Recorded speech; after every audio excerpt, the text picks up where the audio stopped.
Hello friends, मैं lucky Kumar L के class में आपका स्वागत है। आज की वीडियो में रसायन शास्त्र के बहुत ही महत्वपूर्ण ऑब्जेक्टिव क्वेश्चन बताने जा रहा हूं, जो कि मेटी के परीक्षा में 12 पूछे जाते हैं। तो दोस्तों, ये भी क्वेश्चन को स्किप नहीं करना है, वीडियो को शुरू से अंत तक देखना है। वीडियो को लाइक सब्सक्राइब जरूर करें और बेल आइकन को दबाना न भूलें। तो चलिए स्टार्ट करते हैं आज का पहला क्वेश्चन। हीलियम कैसा तत्व है? यहाँ पर बताना हीलियम कैसा तत्व है। काफ़ी महत्वपूर्ण क्वेश्चन है, इसे याद रखना है। यहाँ पर राइट आंसर हो जाएगा ऑप्शन का अकीर्य। हीलियम एक अकीर्य तत्व है। वह तत्व जो अन्य किसी तत्व से अभिक्रिया नहीं करते हो अकीर्य तत्व कहलाते हैं। इसे याद रखना है। चलिए अगला क्वेश्चन देखते हैं। क्वेश्चन 2, जल में हाइड्रोजन तथा ऑक्सीजन की परमाणु संख्या का अनुपात क्या है? यहाँ पर बताना है जल में हाइड्रोजन तथा ऑक्सीजन की परमाणु संख्या का अनुपात क्या है। काफ़ी महत्वपूर्ण क्वेश्चन है, इसे याद रखना है। यहाँ पर राइट आंसर हो जाएगा ऑप्शन क 2:1। जल में हाइड्रोजन तथा ऑक्सीजन की परमाणु संख्या का अनुपात 2:1 होता है, क्योंकि जल का रासायनिक सूत्र होता है H2O। तो यहाँ पर देखिए हाइड्रोजन का 2 और ऑक्सीजन के 1 है, इसलिए इसका राइट आंसर होगा ऑप्शन क 2:1। चलिए अगला क्वेश्चन देखते हैं। क्वेश्चन 3, सिलिकॉन क्या है? यहाँ पर बताना सिलिकॉन क्या है। काफ़ी महत्वपूर्ण क्वेश्चन है, इसे याद रखना है। तो यहाँ पर राइट आंसर जाएगा ऑप्शन का उपधातु। सिलिकॉन एक उपधातु है, जिसमें धातु और अधातु का गुण पाया जाता है, उसे उपधातु कहते हैं। चलिए अगला क्वेश्चन देखते हैं। क्वेश्चन नंबर 4, आव सारणी में कितने आवर्त होते हैं? यहाँ पर बताना है आव सारणी में कुल कितने आवर्त होते हैं। काफ़ी महत्वपूर्ण क्वेश्चन है, इसे याद रखना है। तो यहाँ पर आपका राइट आंसर हो जाएगा ऑप्शन क 7 और वर्ग होते हैं 18। एक क्वेश्चन ये पूछा जा सकता है कि आधुनिक आव सारणी का आविष्कार किसने किया था? तो उसका आविष्कार मुस्लिम नामक वैज्ञानिक ने किए थे, इसे याद रखना होगा। चलिए अगला क्वेश्चन देखते हैं। क्वेश्चन नंबर 5, सोडियम की परमाणु संख्या कितनी होती है? यहाँ पर बताना है सोडियम की परमाणु संख्या कितनी होती है। काफ़ी महत्वपूर्ण क्वेश्चन, इसे याद रखना होगा। तो यहाँ पर राइट आंसर है ऑप्शन ख 11। सोडियम की परमाणु संख्या 11 होती है और उसकी बाहरी कक्षा में केवल 1 इलेक्ट्रॉन से जिसे त्याग कर यह धनायन बनाती है। चलिए अगला क्वेश्चन देखते हैं। क्वेश्चन 6, कोई विलयन लाल लिटमस को नीला कर देता है तो उसका पीएच मान क्या होगा? यहाँ पर बताना है कोई विलयन लाल लिटमस को नीला कर देता है तो उसका पीएच मान क्या होगा। काफ़ी महत्वपूर्ण क्वेश्चन है, इसे याद रखना होगा। तो यहाँ पर राइट आंसर है ऑप्शन ख 10। कोई विलयन लाल लिटमस को नीला कर देता है तो उसका पीएच मान 10 होता है। चलिए अगला क्वेश्चन देखते हैं। क्वेश्चन नंबर 7, निम्नलिखित में किस धातु को केरोसिन तेल में डुबो कर रखते हैं? यहाँ पर बताना है निम्नलिखित में किस धातु को केरोसिन तेल में डुबो कर रखते हैं। काफ़ी महत्वपूर्ण क्वेश्चन, इसे याद रखना होगा। तो यहाँ पर राइट आंसर ऑप्शन ख सोडियम, जिसे केरोसिन तेल में डुबो कर रखते हैं। चलिए अगला क्वेश्चन देखते हैं। क्वेश्चन नंबर 8, कौन सा हाइड्रोकार्बन सबसे सरल है? यहाँ पर बताना है कौन सा हाइड्रोकार्बन सबसे सरल है। काफ़ी महत्वपूर्ण क्वेश्चन है, इसे याद रखना है। तो यहाँ पर राइट आंसर है क मीथेन, जो सबसे सरल हाइड्रोकार्बन है।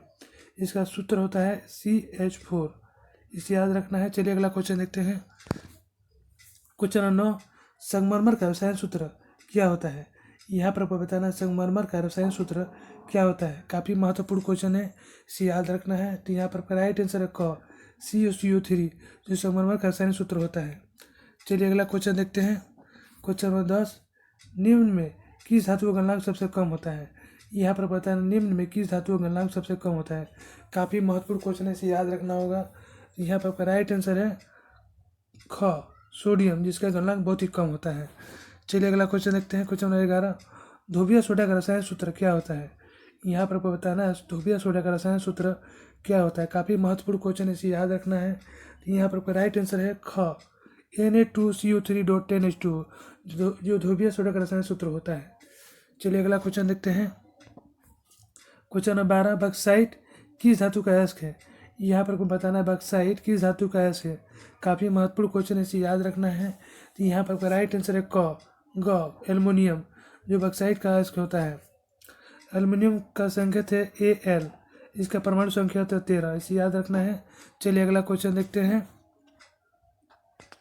क्वेश्चन नंबर 13, निम्नलिखित में किस धातु का वायु का कोई प्रभाव नहीं पड़ता है? यहाँ पर बताना है निम्नलिखित में किस धातु का वायु का कोई प्रभाव नहीं पड़ता है। काफ़ी महत्वपूर्ण क्वेश्चन है, इसे याद रखना है। यहाँ पर आपका राइट आंसर हो जाएगा क सोना, जिसको वायु का कोई प्रभाव नहीं पड़ता है। सोना का संकेत है Au, इसका परमाणु संख्या होता है 79, इसे याद रखना है। चलिए अगला क्वेश्चन देखते हैं। क्वेश्चन नंबर 14, कौन सी धातु साधारण ताप पर द्रव रूप में पाई जाती है? यहाँ पर बताना है कौन सी धातु साधारण ताप पर दर के रूप में पाई जाती है। काफ़ी महत्वपूर्ण क्वेश्चन है, इसे याद रखना है। तो यहाँ पर राइट आंसर हो जाएगा ग, मरकरी, जो साधारण ताप पर दर के रूप में पाई जाती है। चलिए अगला क्वेश्चन देखते हैं। क्वेश्चन नंबर 15, नाभिकीय ऊर्जा प्राप्त करने हेतु आवश्यक है। यहाँ पर आपको बताना है नाभिकीय ऊर्जा प्राप्त करने हेतु आवश्यक है। तो यहाँ पर आपका राइट आंसर हो जाएगा ग, यूरेनियम। नाभिकीय ऊर्जा प्राप्त करने हेतु यूरेनियम अति आवश्यक है। यूरेनियम का संकेत यू है, इसका परमाणु संख्या होता है 92। चलिए अगला क्वेश्चन देखते हैं। क्वेश्चन नंबर 16, ग्लोबल वार्मिंग के लिए उत्तरदायी है। यहाँ पर आपको बताना है ग्लोबल वार्मिंग के लिए कौन उत्तरदायी है। ये भी काफ़ी महत्वपूर्ण क्वेश्चन है, इसे याद रखना है। यहाँ पर आपका राइट आंसर हो जाएगा ग, CO2 यानी कार्बन डाइऑक्साइड ग्लोबल वार्मिंग के लिए उत्तरदायी है। एक क्वेश्चन यही पूछा जा सकता है कि वायुमंडल में कार्बन डाइऑक्साइड कितने प्रतिशत मात्रा में पाया जाता है। तो वहाँ पर आपका राइट आंसर हो जाएगा 0.03% वायुमंडल में कार्बन डाइऑक्साइड पाया जाता है। चलिए अगला क्वेश्चन देखते हैं। क्वेश्चन नंबर 17, बेकिंग सोडा का रसायन सूत्र क्या होता है। यहाँ पर आपको बताना है बेकिंग सोडा का रसायन सूत्र क्या होता है। ये भी काफ़ी महत्वपूर्ण क्वेश्चन, इसे याद रखना है। यहाँ पर आपका राइट आंसर हो जाएगा क, NaSCO3 यानी कि सोडियम बाइकार्बोनेट बेकिंग सोडा का रसायन सूत्र होता है। चलिए अगला क्वेश्चन देखते हैं। क्वेश्चन नंबर 18, किस विधि द्वारा लोहे की कढ़ाई को जंग लगने से बचाया जा सकता है। यहाँ पर आपको बताना है किस विधि द्वारा लोहे की कढ़ाई को जंग लगने से बचाया जा सकता है। काफ़ी महत्वपूर्ण क्वेश्चन है, इसे याद रखना है। यहाँ पर आपका राइट आंसर हो जाएगा ग, जस्ता। जस्ता की परत चढ़ाकर लोहे की कढ़ाई को जंग लगने से बचाया जा सकता है। चलिए अगला क्वेश्चन देखते हैं। क्वेश्चन नंबर 19, निम्नलिखित में कौन विजातीय यौगिक है। यहाँ पर आपको बताना है निम्नलिखित में कौन विजातीय यौगिक है। काफ़ी महत्वपूर्ण क्वेश्चन है, इसे याद रखना है। यहाँ पर आपका राइट आंसर हो जाएगा घ, प्लास्टर ऑफ पेरिस। चलिए अगला क्वेश्चन देखते हैं। क्वेश्चन नंबर 20, कौन सा धातु कमरे के ताप पर दर के रूप में पाया जाता है। यहाँ पर बताना है कौन सा धातु कमरे के ताप पर दर के रूप में पाया जाता है। काफ़ी महत्वपूर्ण क्वेश्चन है, इसे याद रखना है। यहाँ पर आपका राइट आंसर हो जाएगा क, ब्रोमीन, जो कमरे के ताप पर दर के रूप में पाया जाता है। चलिए अगला क्वेश्चन देखते हैं। क्वेश्चन नंबर 21, ऑक्सीजन के दो परमाणु के बीच कितने आबंध होते हैं। यहाँ पर आपको बताना है ऑक्सीजन के दो परमाणु के बीच कितने आबंध होते हैं। ये भी काफ़ी महत्वपूर्ण क्वेश्चन है, इसे याद रखना है। यहाँ पर आपका राइट आंसर हो जाएगा ख, 2।